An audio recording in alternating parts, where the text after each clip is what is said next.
الحمدللہ رب العالمین والصلاة والسلام علی سید الانبیاء والمرسلین وبعد۔ اللہ رب العالمین نے انسانیت کی ہدایت کے لیے انبیاء کرام کا سلسلہ شروع فرمایا، اور نبی اس لیے دنیا میں آئے کہ وہ انسانوں کو انسانوں کے روپ میں رہنمائی دے سکیں۔ نبی علیہ السلام اللہ تعالیٰ کے آخری نبی اور آخری رسول ہیں۔ اللہ رب العالمین نے دین اسلام جو حضرت آدم علیہ السلام سے شروع کیا تھا، اس کی تکمیل جو ہے وہ محمد رسول اللہ صلی اللہ علیہ وسلم پر کی۔ معروف واقعہ ہے کہ حضرت عمر فاروق رضی اللہ تعالیٰ عنہ کو یہود نے کہا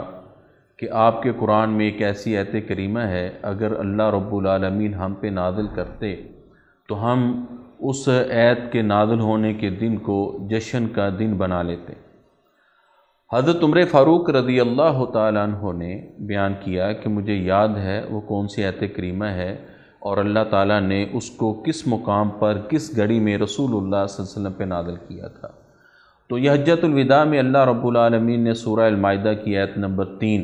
الیوم اکملت لکم دینکم واتممت علیکم نعمتی وردیت لکم الاسلام دینہ یہ نازل کی تھی۔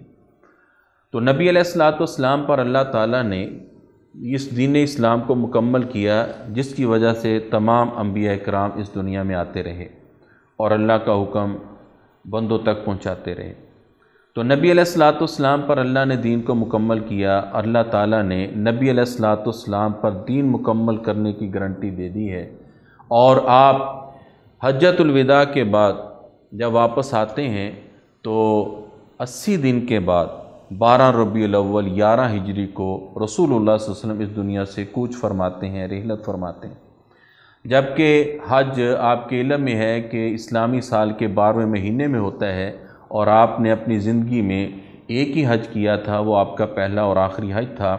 اور اسی وجہ سے اس کو حجۃ الوداع کہا جاتا ہے کہ حضور اس حج کے بعد دنیا سے رخصت ہو گئے۔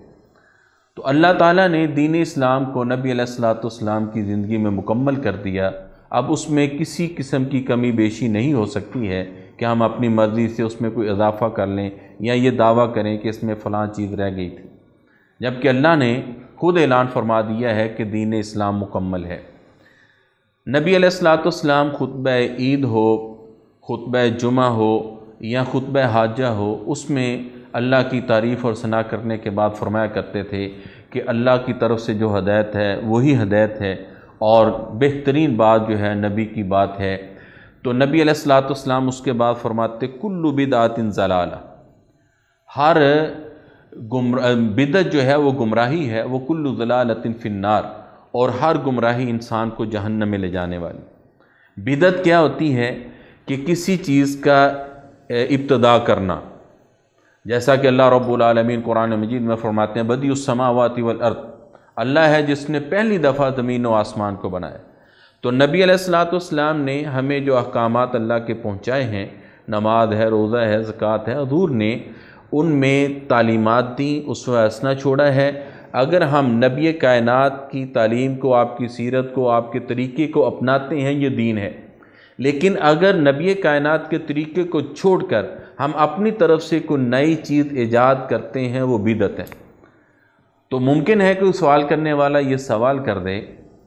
کہ نبی علیہ السلام کے دور میں گھڑی نہیں تھی، آپ گھڑی پہنتے ہیں، یہ بدعت ہے۔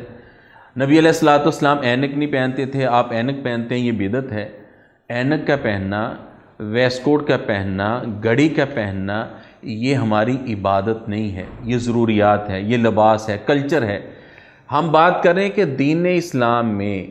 کوئی اپنی طرف سے کوئی عمل کرنا اور کہنا کہ یہ کام کریں گے تو اس کا یہ ثواب ہوگا،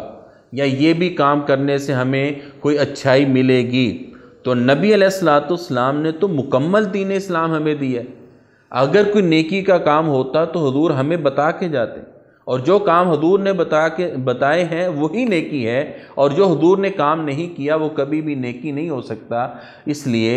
ہر بدعت وہ گمراہی ہے، اپنی طرف سے کوئی دین میں کوئی کام ایجاد کرنا وہ بدعت ہے۔ نبی علیہ الصلوۃ والسلام فرماتے ہیں ہر وہ کام جو لوگ کریں اور میں نے اس پر حکم نہیں دیا وہ اللہ اس کو رد کر دے گا، مردود ہے، وہ کبھی بھی اللہ قبول نہیں فرمائے گا۔ نبی علیہ الصلوۃ والسلام کو کفار نے طعنہ دیا آپ کی نورینہ اولاد نہیں ہے، اور جب آپ کے بچے فوت ہوئے تو جب آپ کو یہ بات کہی گئی اللہ رب العالمین نے سورہ کوثر نازل فرمائی، انا آتیناک الکوثر۔ کوثر کا معنی کیا تھا؟ مفسرین نے کئی معنی کیے کہ اس سے حوض کوثر بھی مراد ہے، اس سے نبی کائنات کی امت کثیر بھی مراد ہے کہ حضور کی امت سب امتوں سے بڑی ہوگی، اور بھی اس کے کئی معنی ہیں۔ لیکن اس آیت کی تفسیر میں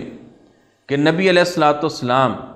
کو اللہ رب العالمین نے حوض عطا کرنا ہے اور قیامت کے دن نیک لوگوں کو، نبی کے امتیوں کو، فرما برداروں کو حوض کوثر کا پانی پلایا جائے گا، اور جو اس کا پانی پی لے گا اس کو دوبارہ پیاس نہیں لگے گی۔ تو اس حدیث کی تفسیر میں اور شان نزول میں امام بخاری رحمۃ اللہ علیہ نے حدیث نقل کی ہے کہ جب نبی کائنات حوض کوثر پر ہوں گے تو بڑا وہ بارونق سا ماحول ہوگا، کیا منظر ہوگا اس کا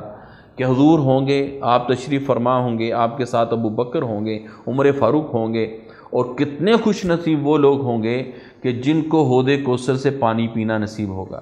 اور ان سے بھی کتنے کمال کے وہ لوگ ہوں گے جن کو ابو بکر صدیق رضی اللہ تعالیٰ عنہ اپنے ہاتھ سے پانی پلائیں، اور کتنے وہ خوش نصیب ہوں گے جن کو عمر فاروق اپنے ہاتھ سے پانی پلائیں گے۔ لیکن ان کا مقام و مرتبہ کیا ہوگا جن کو اپنے سید الانبیاء حضرت محمد رسول اللہ صلی اللہ علیہ وسلم اپنے ہاتھوں سے پانی پلائیں گے؟ تو وہ بڑے ہی قیمتی انمول لوگ ہوں گے جو نبی علیہ الصلوۃ والسلام کے حوض پر پہنچیں گے اور ان کو پانی پینا نصیب ہوگا، اور خاص طور پر جنہوں نے رسول اللہ صلی اللہ علیہ وسلم کے ہاتھ سے پانی پیا۔ تو وہاں آقا فرماتے ہیں کہ ایک جماعت آئے گی اور فرشتے ان کو دھکے دیں گے اور دور ہٹائیں گے، تو میں کہوں گا یہ میری امت ہے، ان کو آنے دو۔ تو فرشتے کہیں گے کہ آقا آپ نہیں جاتے، ما احدثوا بعدک، کہ آپ کے بعد انہوں نے دین میں کون سے نئے نئے کام ایجاد کر لیے تھے۔ اب ایک مسلمان ہونے کے ناطے سے وہ یہ سوچے اور سمجھے اور غور کرے کہ نبی علیہ الصلوۃ والسلام کے حوض پر کہیں ہم ایسے کام نہ کر لیں، کوئی ایسا نبی کائنات کی سنت کے خلاف، دین اسلام کی تعلیمات کے خلاف کوئی کام نہ کر لیں کہ اس دن جب حوض پہ نبی کائنات جلوہ افروز ہوں اور فرشتے دھکے دے کر دور کر دیں کہ آپ تو بیتوں پر چلتے رہے، آپ نے نبی کی سنت کو چھوڑ دیا۔ تو نبی علیہ الصلوۃ والسلام کے سامنے ہمیں رد کر دیا جائے تو ہمیں ایسے اعمال سے بچنا چاہیے۔ نبی علیہ الصلوۃ والسلام نے فرمایا کل امتی یدخلون الجنہ، میری ساری امت جنت میں جائے گی الا من ابا، مگر جس نے جانے سے انکار کیا۔ صحابہ اکرام جیسی فرما بردار شخصیات، وہ مقدس ہستی ہیں جو نبی علیہ الصلوۃ والسلام کے لیے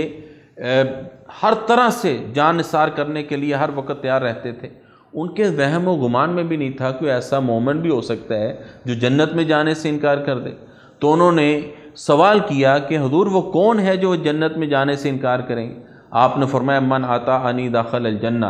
جو میری اطاعت کرے گا، جو میں نے کام کیے ہیں وہ کرے گا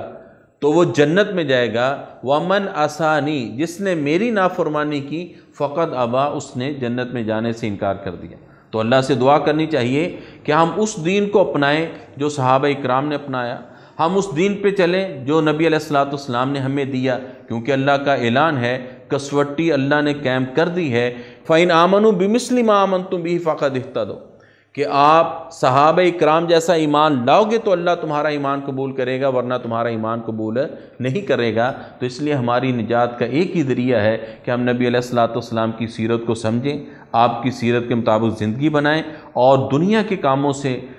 اپنا رخ جو ہے وہ نبی علیہ الصلوۃ والسلام کی سیرت اور آپ کے مقام کی طرف پھیر لیں۔ اللہ رب العالمین ہمیں دنیا آخرت کی کامیابی عطا فرمائے۔